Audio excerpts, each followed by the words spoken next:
Good morning, everyone. In the last video, we learned about section 229, 230, and 231. Okay. Session trial. We are going through the chapter of session trial, chapter number 18 of the Criminal Procedure Code 1973. तो पिछले video में हमने 231 के बारे में जाना, 230, 229 के बारे में हमने पढ़ा जाना. Today let's proceed to section 232. It talks about the acquittal of the accused. Okay, अब क्या है कि चार्ज फ्रेम हो चुका है. देखिए, चार्ज फ्रेम होने के पहले डिस्चार्ज एप्लीकेशन पड़ती है. पब्लिक प्रोसिक्यूटर केस ओपन कर चुका है. The prosecution has opened up the case. Okay, they have already stated by what evidence they intend to prove the guilt of the accused. ये तमाम बातें हो चुकी हैं. अब यहाँ पर अक्यूज्ड को पहली अपॉर्चुनिटी मिलती है कि वो इस बात पर प्रेस करे कि उसने जो है कोई ऐसा जुर्म नहीं किया है और वो तमाम सबूत और गवाह बेबुनियाद और गलत हैं और मुझको उन्मोचित किया जाना जो है न्यायोचित है. It is in the interest of justice that the accused shall be discharged because he has not committed such crime और whatever accusation are levelled up against him, they are baseless and they are wrong. He have been falsely implicated. ये तमाम बातें वो जो है अपने application में लिखते हैं और उनके जो लॉयर हैं, डिफेंस लॉयर, वो खड़े होकर अदालत में ये कहते हैं. तो चार्ज बनने के पहले डिस्चार्ज एप्लीकेशन डिफेंस दाखिल करता है. ओके, और अगर अदालत को लगता है कि हाँ डिस्चार्ज एप्लीकेशन बिल्कुल सही है और अक्यूज़ ने ऐसा कुछ काम नहीं किया गलत, और प्रोसिक्यूशन को सुना, अक्यूज़ को सुना, फाइनली जज इस कंक्लूजन पे पहुंचते हैं कि अक्यूज़ को डिस्चार्ज किया जाना चाहिए, तो वहाँ पर डिस्चार्ज ऑर्डर वो दे देते हैं. And he records his reason in writing for doing so. Section 227 में ये हो रहा है. सेक्शन 228 के पहले, यानी चार्ज बनने के पहले. यहाँ चार्जशीट की बात नहीं, चार्जशीट जो है वो पुलिस दाखिल करती है. ये जो चार्ज फ्रेम हो रहा है फॉर्मल चार्ज सेक्शन 228 का, ये कोर्ट फ्रेम करता है. ओके, अब आते हैं हम सेक्शन 232 पर. चार्ज बनने के पहले डिस्चार्ज एप्लीकेशन पड़ी. फिर से यहाँ पर एक बार अक्यूज को अपॉर्चुनिटी दी जाती है कि वो जो है अपने केस को साबित करे, ठीक है, अपने इनोसेंस को प्रूव करे. तो सेक्शन 232 में आकर एक्विटल पर जो है बात करते हैं डिफेंस लॉयर की. जो भी एविडेंस वगैरह रखा गया, क्योंकि देखिए एविडेंस फॉर प्रोसिक्यूशन वाली स्टेज गई. आपने कहा कि हम by these and these evidences want to prove the guilt of the accused, we have so and so witnesses and evidences, हमारे पास ये डॉक्यूमेंट है वगैरह वगैरह. तमाम बातें आपने कही और आपने ये सारे सबूत और गवाह अदालत के सामने रखे, इनका एग्जामिनेशन वगैरह हुआ, ये स्टेज चली गई. अब जो डिफेंस है उसको ये लगता है कि नहीं, ये तमाम जो गवाह और सबूत हैं बेसलेस हैं, ये गलत हैं, और मेरा जो क्लाइंट है, डिफेंस लॉयर ऐसा कहेगा, मेरा क्लाइंट जो है इस इल्ज़ाम से बरी है, उसने ऐसा कोई जुर्म नहीं किया. अब देखिए, पहले चूंकि जो लोग इनोसेंट होते हैं, for example the client is innocent, आपको चार्ज बनने के पहले एक मौका दिया गया है कि आपको क्यों लगता है कि आप मुजरिम नहीं और आपके खिलाफ कार्रवाई नहीं होनी चाहिए, तो आप वहाँ पर वो स्टेट करते हैं. अदालत को अगर लगता है सही कि हाँ यार ये मुजरिम नहीं, तो आपको डिस्चार्ज करती है. अब चूंकि एविडेंस सामने आ गया, चार्ज फ्रेम होने के बाद जो प्रोसिक्यूशन है यहाँ पर एविडेंस भी रख चुका होता है, ठीक है. 231 में एविडेंस फॉर प्रोसिक्यूशन, ठीक है. Prosecution by whatever evidence or witness intends to prove the guilt of the accused, the prosecution has already kept his or the evidence in front of the court.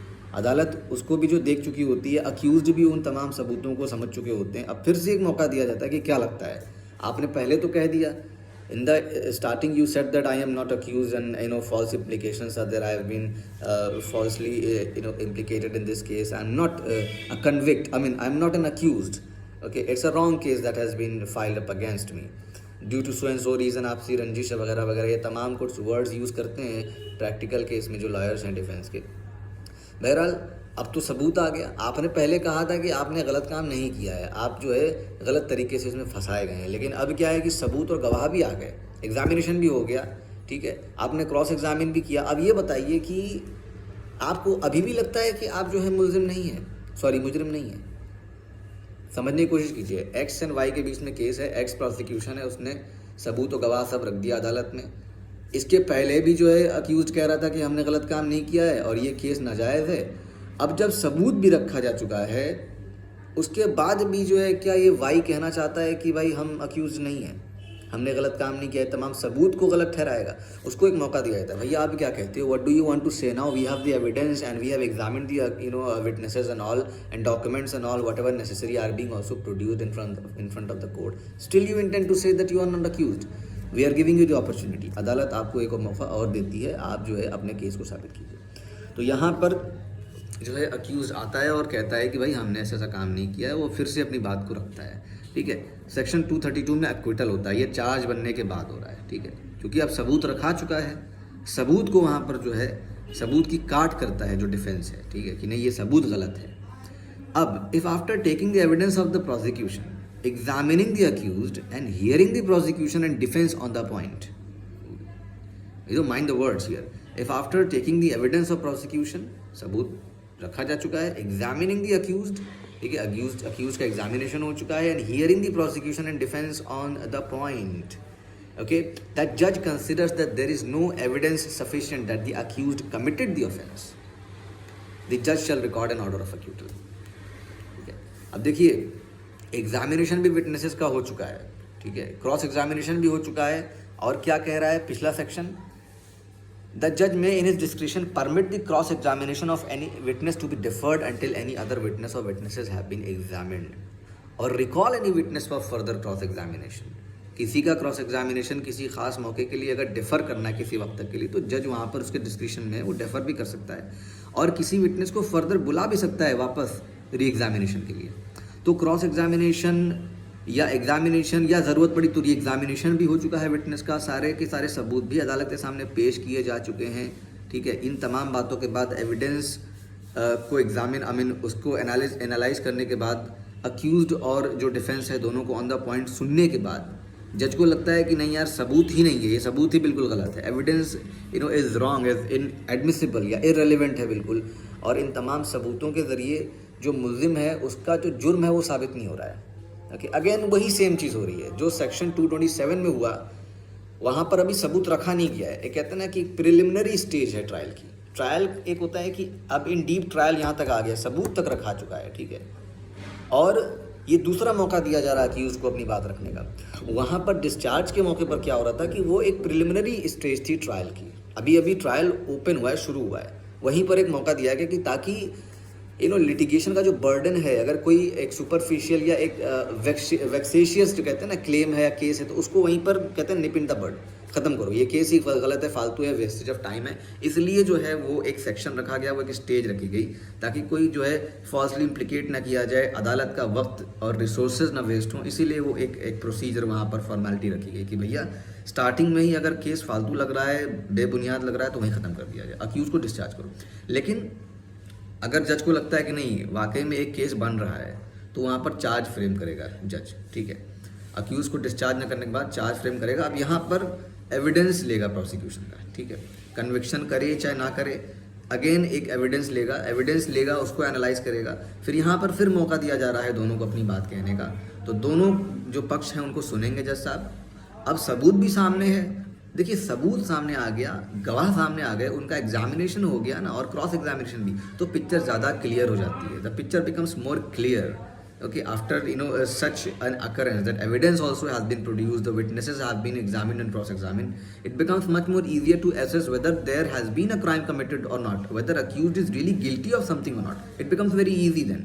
Okay, so for the judge it becomes very clear that you have committed a crime or not, but for the accused still he is given an opportunity to prove his innocence here.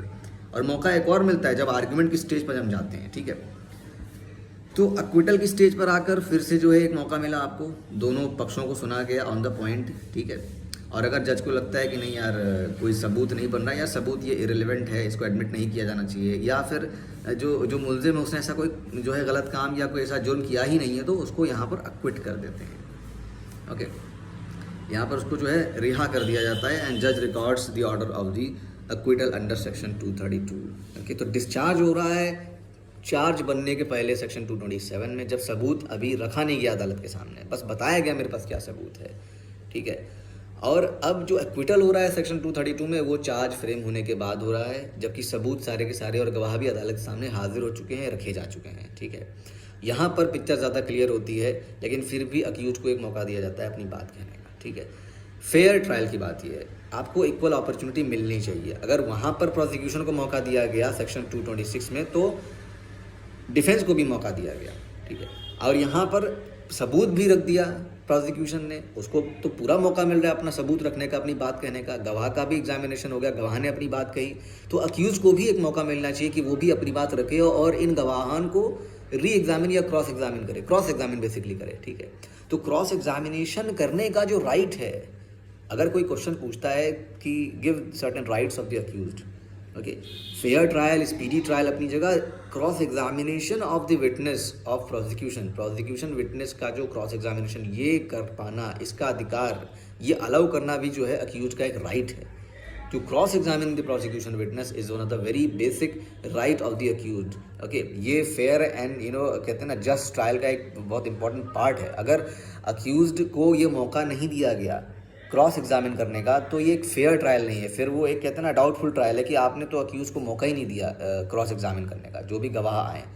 तो accused को यहाँ पर एक मौका दिया जाता है कि वो जो है प्रोसिक्यूशन विटनेस का खंडन करे, उनको क्रॉस एग्जामिन करे, ठीक है। और यहाँ पर अगर जज को लगता है कि हाँ भाई उनका क्रॉस एग्जामिनेशन कुछ जो है नतीजा निकल रहा है उसका कि हाँ वाकई में वो जो है अक्यूज नहीं है, तो उनको अक्विट कर देते हैं जज साहब धारा 232 में, और उसको रिकॉर्ड करते हैं कि उन्होंने क्यों ऐसा किया। बहरहाल ये थी धारा 232 इन शॉर्ट, ओके। वैसे तो कोई भी सेक्शन है, कोई भी लाइन है इन कानून की किताबों में, वो शॉर्ट में समझा पाना इतना आसान नहीं है, ओके। एक एक लाइन पर एक कॉमा फुल स्टॉप पे बड़ी बड़ी आर्ग्यूमेंट्स हो जाती हैं कई बार। तो बहरहाल ये तो मैंने बहुत शॉर्ट में रखने की कोशिश की है। अगेन सेक्शन 233 में चलते हैं, एंटरिंग अपॉन द डिफेंस, ठीक है।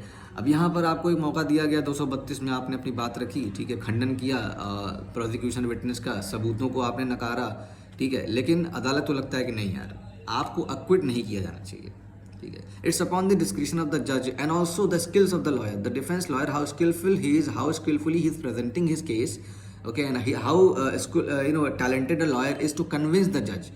जो कियोस्क के उधर बैठा अधिकारी है उसको कन्विंस करना है आपको, ठीक है, कि नहीं यार मेरा जो क्लाइंट है वो जो है वो निर्दोष है, वो नाजायज़ तरीके से फंसाया गया है, तमाम सबूत जो है ये फैब्रिकेटेड एविडेंसेज हैं, ये गलत है। वहाँ पे सबूत को आप छुटलाते हो ना।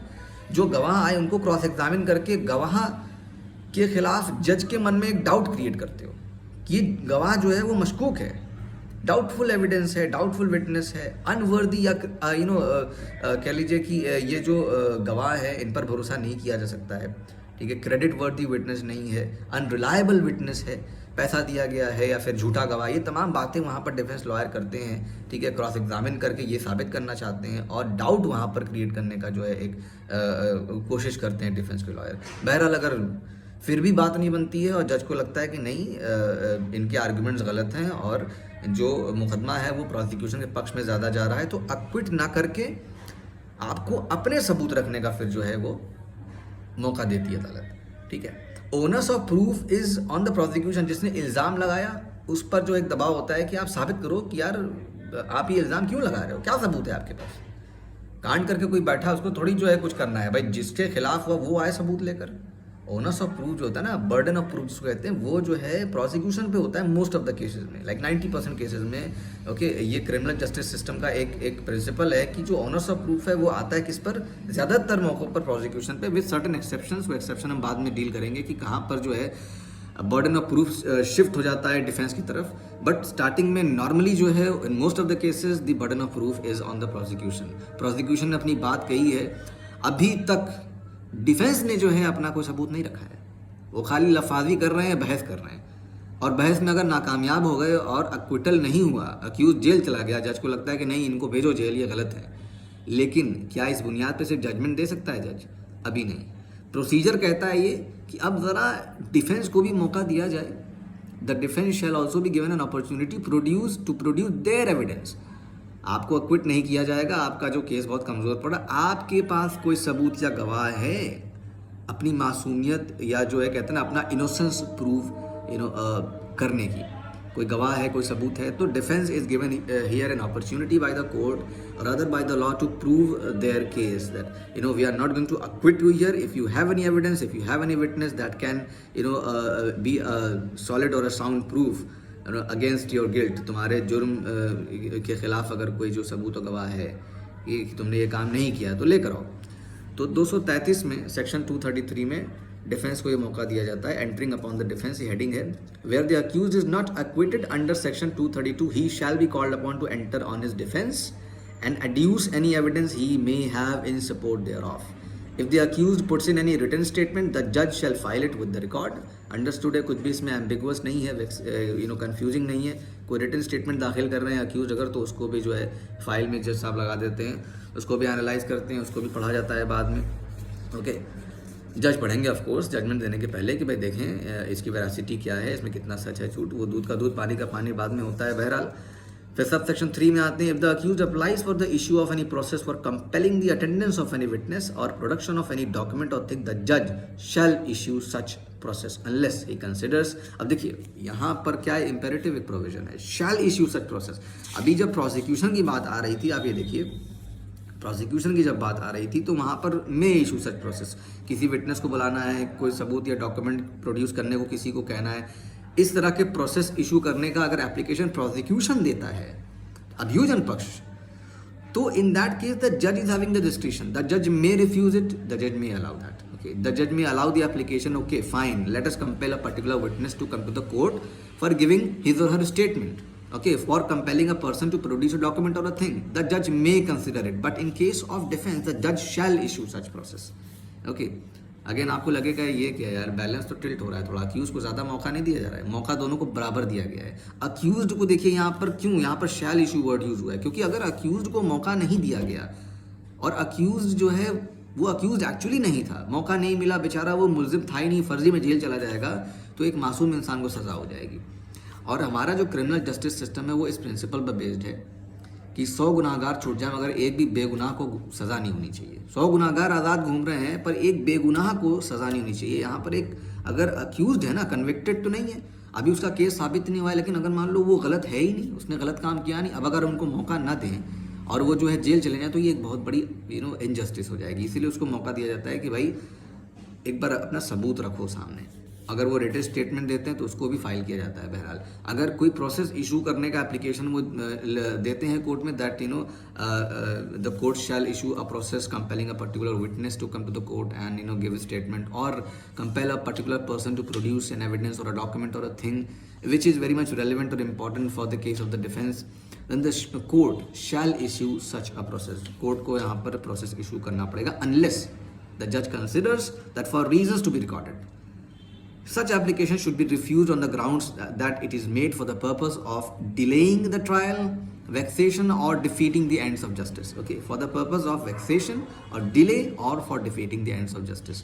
तीन ही ग्राउंड्स हैं कि यार ट्रायल को लिंगर कराया जाए, ठीक है, जिसको कहते हैं लिंगर कराना है। तो अगर वो लिंगर कराने का अगर कोई इरादा सामने आ रहा है या फिर जो है defeating the ends of justice की अगर इतना ज़्यादा मौका बार बार देंगे तो ये नाइंसाफ़ी हो जाएगी। प्रोसिक्यूशन को तो मौका दिया गया, उसने बात की, बार बार हम डिफेंस की ही सुन रहे हैं, अब कितना सुनेंगे, एक मौका, दो मौका, तीन मौका, ठीक है, अपनी बातों को रखना चाहिए ना क्लियरली, पूरा केस आपको अपना स्ट्रांगली प्रिपेयर करना चाहिए, पर आप तो कर नहीं रहे हो, लापरवाही से जो है अदालत को ले रहे हो, कानूनी प्रक्रिया को ले रहे हो, अब्यूज़ ऑफ लॉ कर रहे हो। तो ऐसा अगर जज को लगता है कि it is defeating the ends of justice here or if it just made to linger the process, okay, or to it's becoming an abuse of the process of law rather than justice। so if this appears to be the intention of the defense, then the judge can also refuse the application।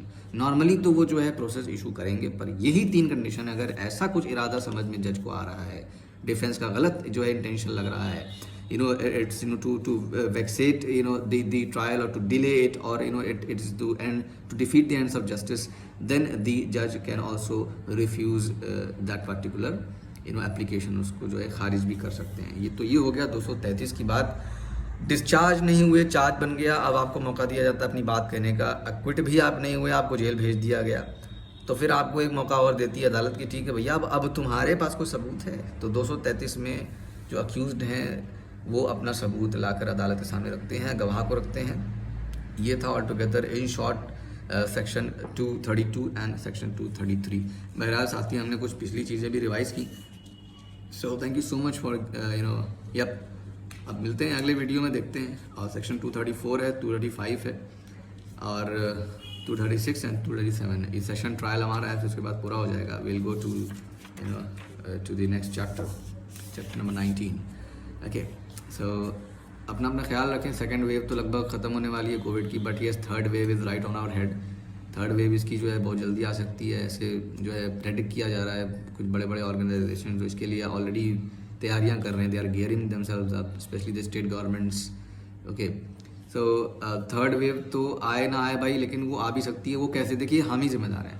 Third wave भी कैसे आती है, second wave भी कैसे आई, हमारी लापरवाही, जब कुछ गाइडलाइन जारी की गई, जब कुछ रेस्ट्रिक्शंस लगे, हमने उनका पालन नहीं किया तो हुआ क्या, ये सेकंड और थर्ड वेव ये सब फिर आती है, बीमारी फिर फैलने लगती है। अभी क्या है कि हमको एक लेसन लेना चाहिए और जितना हो सके हम अपने घरों में रहें, अननेसेसरीली बाहर ना निकलें जब तक कि वैक्सीनेशन एक लेवल तक ना चला जाए। और दूसरी बात है, जब तक ये वायरस कंटेंट ना हो जाए, कहते हैं ना, कंटेन ना हो जाए प्रॉपरली कहीं। देखिए, एक भी केस इज़ वेरी डेंजरस, ठीक है, एक भी केस, एक, क्योंकि एक कंटेजियस डिजीज़ है विच स्प्रेड्स वेरी फास्ट। अगर एक भी केस कहीं है, 100 केस भी कहीं चल रहे हैं, 200 भी, तो भी खतरा है। अगर शुरुआत तो ऐसा ही ना हुई थी। Just go back in time and just try to understand it when it was the beginning. 100-200 cases were there initially. That's how it started. Okay, उसके बाद कितने लोग जो है चढ़ गए इसकी भेंट। Okay, so even 100-200 cases if it remains, okay, is again very risky. So जब तक कि इसका नंबर drastically reduce ना हो जाए, अगेन टेस्टिंग जो है भी हो रही है। अब देखिए केस डाउन कैसे है, इसका एक रीज़न हो सकता है, जो बेचारे मेडिकल स्टाफ्स हैं वो खुद कितने जो है दुनिया से चले गए, कितने लोग खुद जो है पीड़ित इससे हो गए। ओके, तो भाई टेस्ट करने के लिए भी तो लोग चाहिए ना, तो हम भी अपनी अपनी जिम्मेदारी समझें। Okay, let us be responsible from our end as much as possible. Okay, सब चीज़ गवर्नमेंट और एडमिनिस्ट्रेटिव अथॉरिटीज़ के हाथ में छोड़ देना और पूरी तरह से उन्हीं पर बर्डन डालना, ये एक जिम्मेदार नागरिक की निशानी नहीं है। Okay, so thank you so much once again, and yes, best of luck, and yeah.